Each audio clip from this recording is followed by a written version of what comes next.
अस्सलामु अलैकुम वरहमतुल्लाह। आज हम जामिउल कलम की 3 हदीसें पढ़ेंगे। हदीस नंबर 16, हदीस नंबर 17 और हदीस नंबर 18।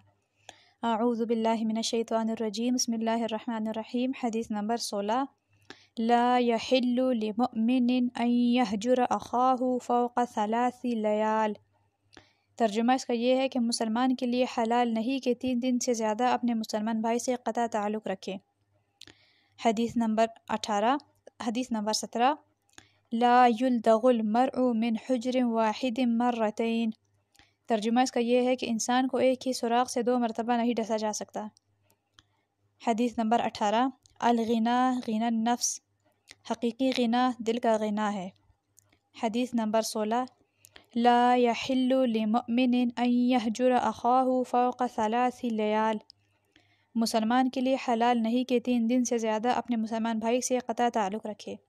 यानी इस हदीस में बयान किया गया है कि किसी मुसलमान के लिए ये जायज़ नहीं, यानी उसके लिए हलाल नहीं कि वो 3 दिन से ज़्यादा अपने किसी दूसरे मुसलमान भाई से नाराज़ रहे, उसे क़ता ताल्लुक़ करके रखे, उससे बातचीत बंद करके रखे। ये किसी मुसलमान के लिए हलाल नहीं, हराम है उस पर। ठीक है।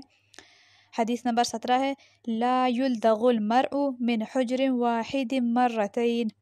इंसान को एक ही सुराख से 2 मरतबा नहीं डसा जा सकता। यानी जिस चीज़ से एक मरतबा नुकसान पहुँचता है वो बंदा दोबारा उसके करीब नहीं जाता। यानी इंसान को एक ही तरीके से 2 मरतबा धोखा नहीं दिया जा सकता। ठीक है।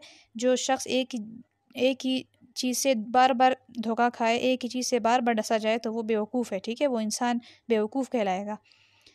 इसलिए इंसान को एक ही सुराख से 2 मरतबा नहीं डसा जा सकता। यानी जब एक दफ़ा इंसान किसी चीज़ से धोखा खा जाए, चोट खा जाए, नुकसान उठा ले, तो फिर उसे चाहिए कि दूसरी मरतबा उस चीज़ के नज़दीक भी ना जाए। ठीक है। हदीस नंबर 18, अल-गिना गिना नफ्स, हकीकी गिना दिल का गिना है, गिना होता है।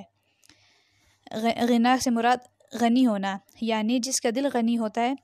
अगर किसी के पास माल ना भी हो और उसका दिल गनी हो तो वही हकीकत में गनी कहलाएगा।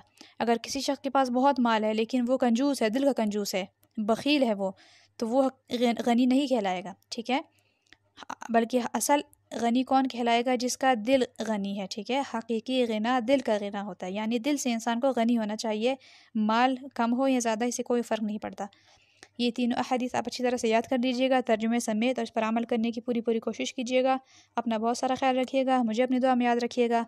अल्लाह हाफिज़।